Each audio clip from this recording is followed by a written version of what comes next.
My name is Lydia and my student number is S04410056. The title of the speech is 10 Ways to Have a Better Conversation by Celeste Headlee. I'm a freshman at NCUE. Alright, I want to see a show of hands. How many of you have unfriended someone on Facebook because they said something offensive about politics or religion, childcare, food, laughter? And how many of you know at least one person that you avoid because you just don't want to talk to them? Laughter. You know, it used to be that in order to have a polite conversation, we just had to follow the advice of Henry Higgins in My Fair Lady. Stick to the weather and your health. But these days, with climate change and anti-vaccine, those subjects, laughter, are not safe either. So this world that we live in, this world in which every conversation has the potential to devolve into an argument where our politicians can speak to one another and where even the most trivial of issues have someone fighting both passionately for it and against it. It's not normal. Pew Research did a study of 10,000 American adults, and they found that at this moment we are more polarized, we are more divided than we ever have been in history. We are less likely to compromise, which means we are not listening to each other, and we make decisions about where to live, who to marry, and even who our friends are going to be, based on what we already believe. Again, that means we are not listening to each other. A conversation requires a balance between talking and listening, and somewhere along the way, we lost that balance. Now, part of that is due to technology. The smartphones that you all either have in your hands or close enough that you could grab them really quickly. According to Pew Research, about a third of American teenagers send more than 100 texts a day, and almost all of them, are more likely to text their friends than they are to talk to them face to face. There's this great piece in the Atlantic.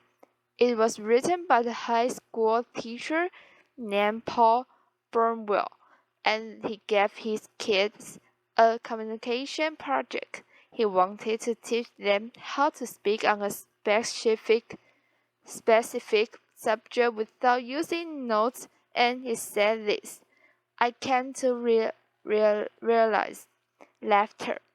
I came to realize that conversational competence might be the single most overlooked skill we fail to teach. Kids are spend hours each day engaging with ideas and each other through screens, but rarely do they have an opportunity to hone their interpersonal communication skills.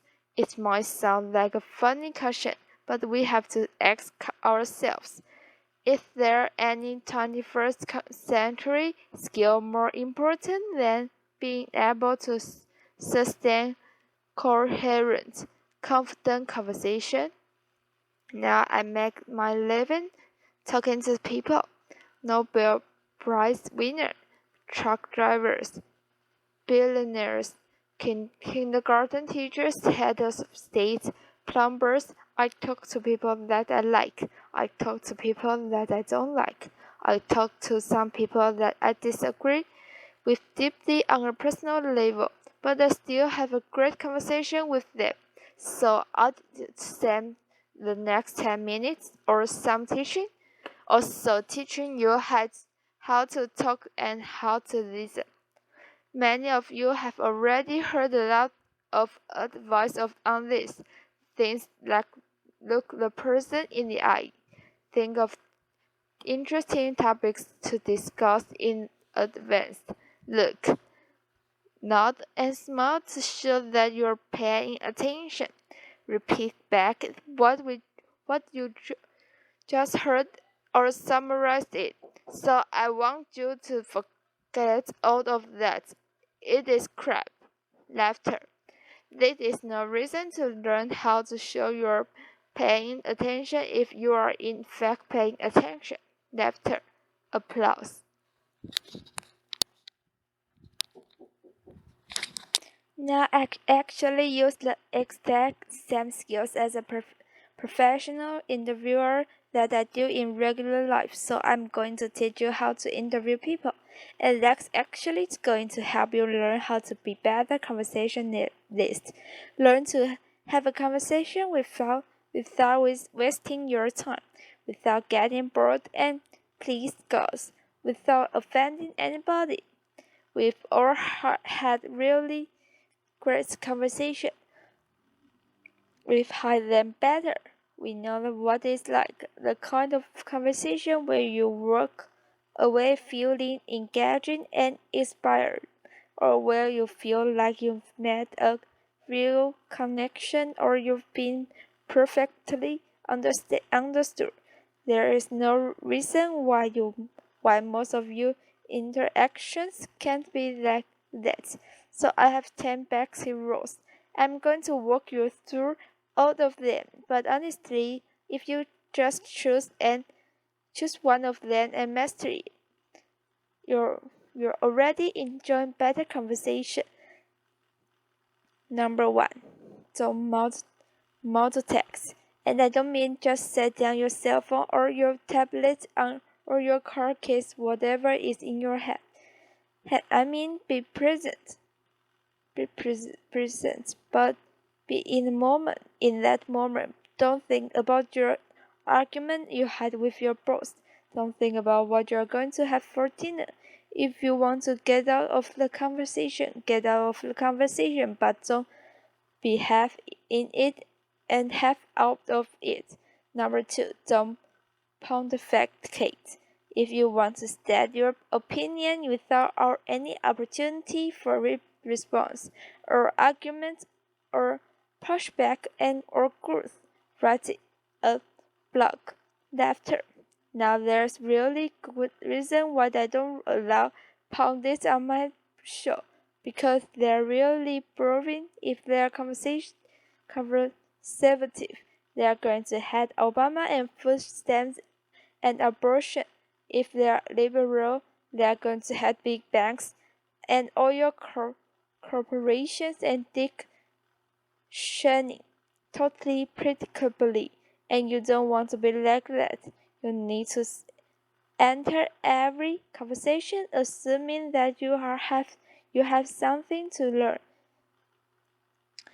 The fan therapist M. Scott Peck said that true listening requires a setting aside of oneself, and sometimes that means setting aside your personal opinion.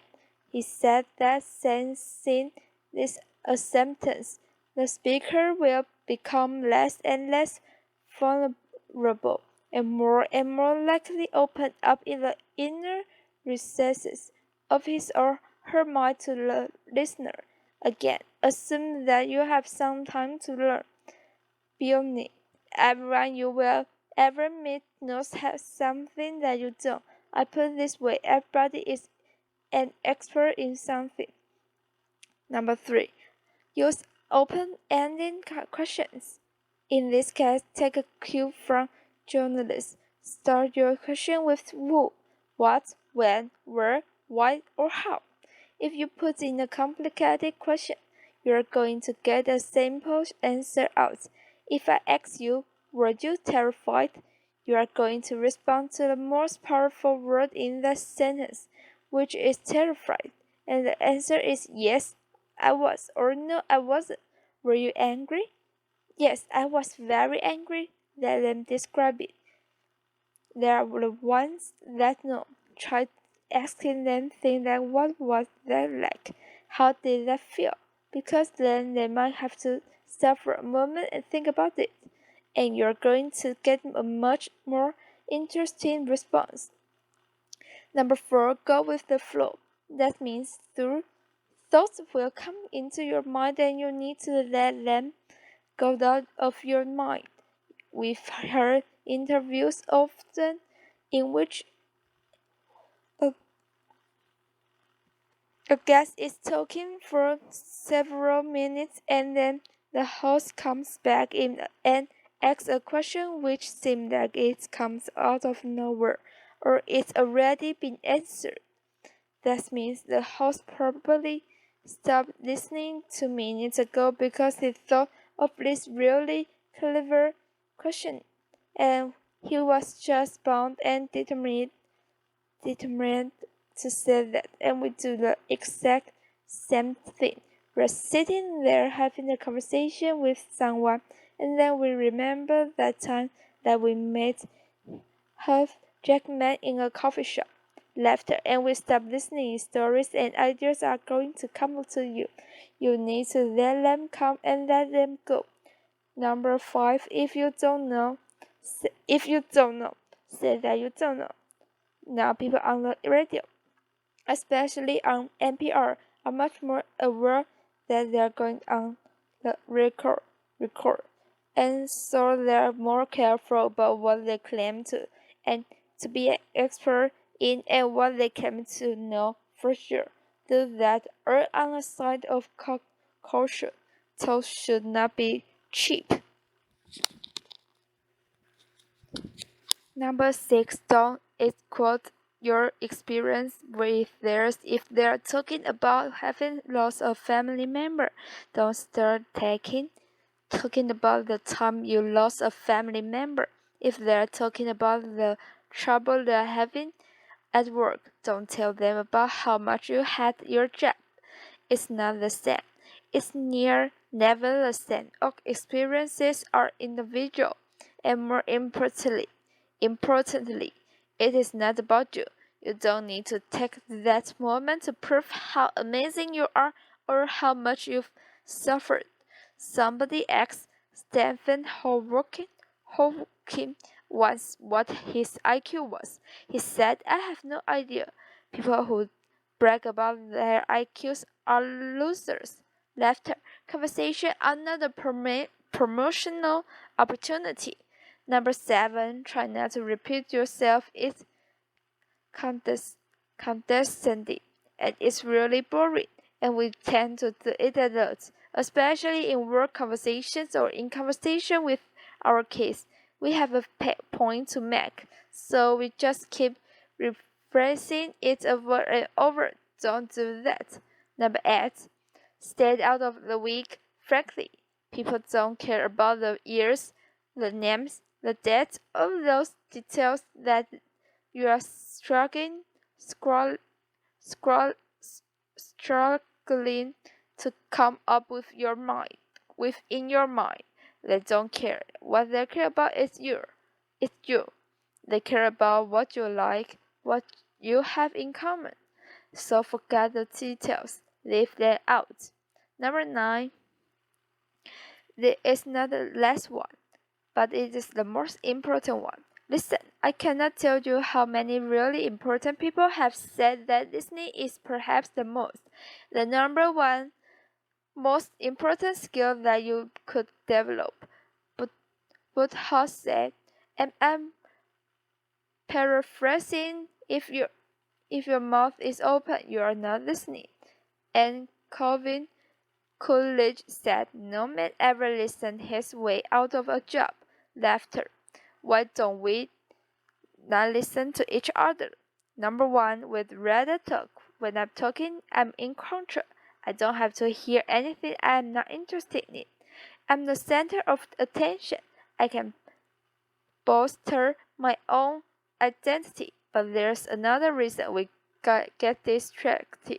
The average person talks at about 225 words per minute, but we can listen up at up to 500 words per minute, so our minds are filling in those other 275 words. And look, I know it takes effort and energy to actually pay attention to someone, but if you can't do that, you are not in conversation. You're just two people shouting out barely relaxed sentence in the same place. Laughter.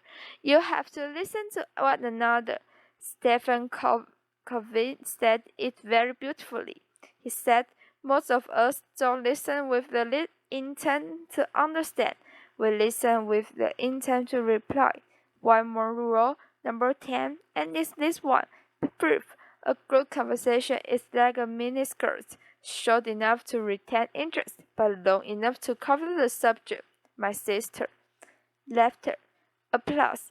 All of this boils down to the same basic concept, and it is the one. Be interested in other people. You know, I grew up with a very famous grandfather, and there was a kind of ritual in my home.